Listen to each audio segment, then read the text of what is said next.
Page 143, Chapter 21. Something hard and thorny. It takes her a long time to climb from the top step into the living room. You can get the door, she says. He closes the door. It is dark inside. Not as dark as his cellar, but dark for a house. No lights are on. So, she says. He waits for the rest, but that's all there is. So. She repeats it quite a few times as she makes her way across the living room. She sets the four legs of the walker out ahead of her, then catches up with her own 2 feet. 6 legs she has. It's the world's slowest gallop. And then she heads into the dining room. So, it takes her as long to cross the living and dining rooms as it takes him to walk to school. So, what would you like? What would he like? Not much, really. Take away today and his life has been pretty good. Then it hits him. They're in the kitchen. She's talking about food. Snickerdoodle, he says. It's the first thing that comes to mind. She stops. He stops behind her. She cocks her head to one side. Snickerdoodle? I haven't heard that word in ages. My mother used to make snickerdoodles. He tries to picture the old lady with a mother. He can't. My mother makes snickerdoodles, he tells her. No, she doesn't, she says. They don't make them anymore. Well, she does, he says. No, she says firmly. Yes, he says, equally firmly. He's feeling a little annoyed. She seems to be staring at a leg of the kitchen table. She shakes her head, but says nothing. She turns forward in the walker. Well, she says, I don't have snickerdoodles. She continues on across the kitchen. You'll have to ask for something else. Something else. He can think of many things he would like to eat, but he tries to remember he's not in a restaurant and he's not at home. A sandwich? He offers. A sandwich. She repeats his words so carefully he wonders if she knows what a sandwich is. He has never been this close to a very, very old person before. He wonders how much there is that such a person does not know. A sandwich. A sandwich, she repeats as she continues her frozen gallop across the kitchen. The back legs of the walker land first with a rubbery thud, then the front legs, then the ketchup slushing of her own slippers on the linoleum. Thud, thud, shush, shush. A sandwich. He plops into a chair. He is almost woozy from the slowness. She stops at a metal cabinet. How about peanut butter and jelly? She says. Do children still like peanut butter and jelly? He has long since outgrown peanut butter and jelly. What he really wants is a pepper and egg sandwich like his mother makes, with spicy brown mustard. But he guesses that this is out of the question. Sure, he says. She fusses in the cabinet, fusses in the refrigerator. She finds the peanut butter. Can't find the jelly, she says. Today we'll have pretend jelly. How would you like that? He's ready to agree to anything. Okay, he says. She is so slow, so deliberate in every movement that he sees things he has never seen before. He had not known that there were so many steps to the spreading of peanut butter on a slice of bread. Is this how things appear to the waiting man? A world in slow motion? After what seems like hours, she heads for the table, pushing the walker with one hand, holding a plated sandwich in the other. When she lays the plate on the table and heads back for the second sandwich, he jumps up. I'll get it.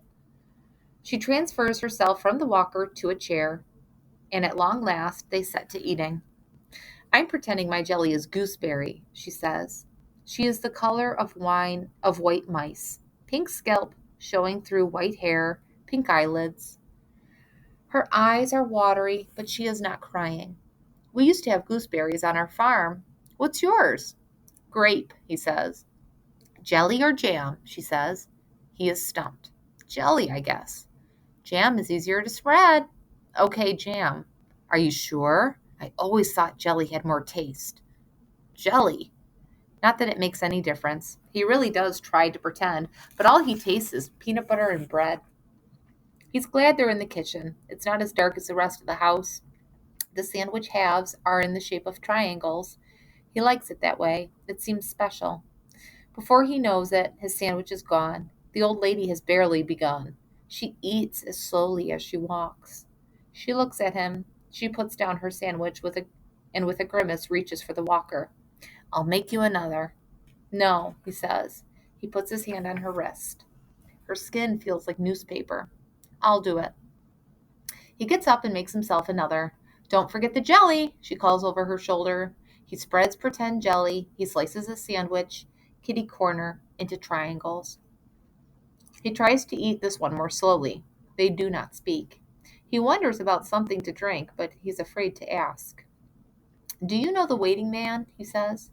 She tilts her head and sniffs, as if trying to catch the full scent of the question. Waiting man? The man at the window down the street.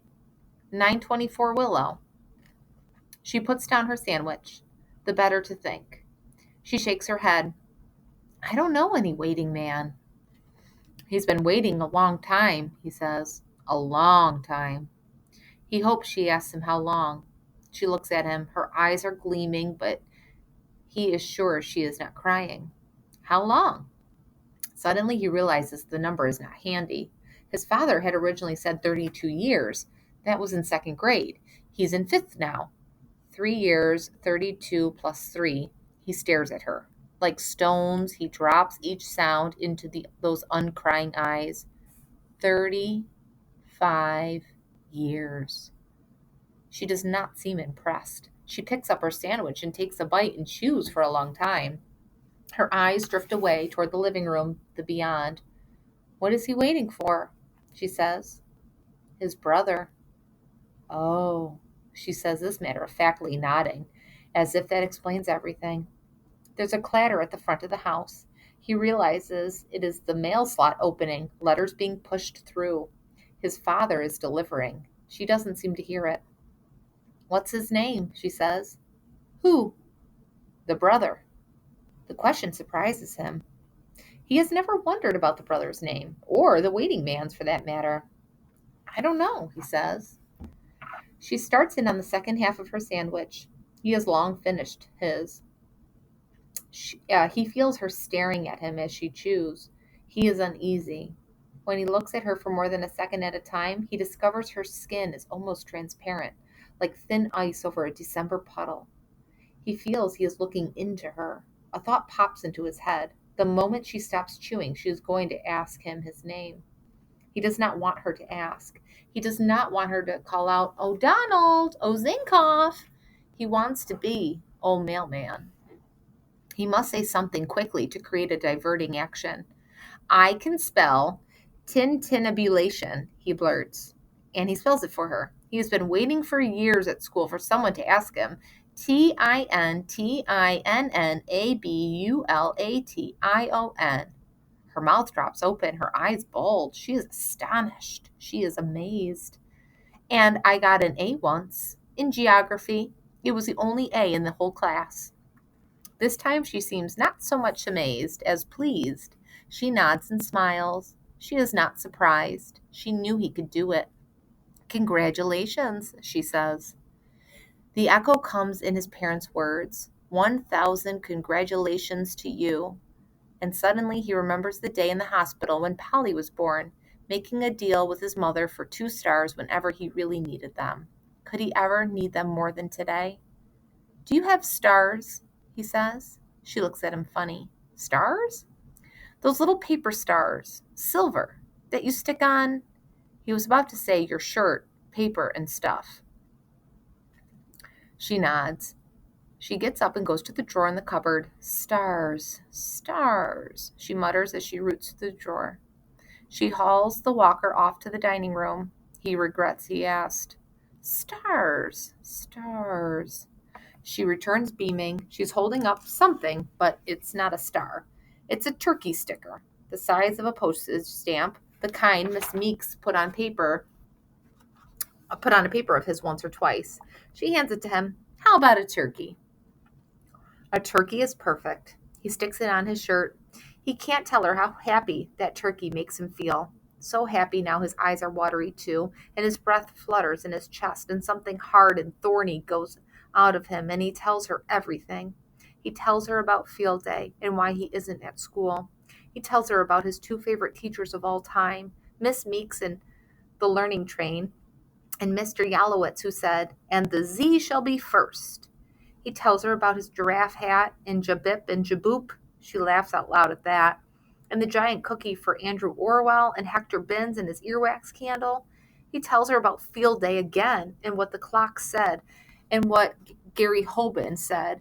And he tells her about the goal he scored for the Titans and what happened when he closed the door behind him in the cellar with the furnace monster, which, heaven help him, he still half believes in. On and on he talks, scooping the fruit out of his life and dropping it into her lap. He gives her his lucky pink bubblegum stone. She rubs it against her dress and gives it back. Through his tears, she is blurry, ghost-like. Her white hair sits upon her head like a puff of cotton. The kid he has always known himself to be seems to be napping nearby. When he wakes up, he is on the sidewalk. The lady is calling, "Bye, mailman," from the step, and the sun is bright beyond the row house roofs. School is over. Knapsack kids are racing home. The air feels cool and new. The air feels good upon his face.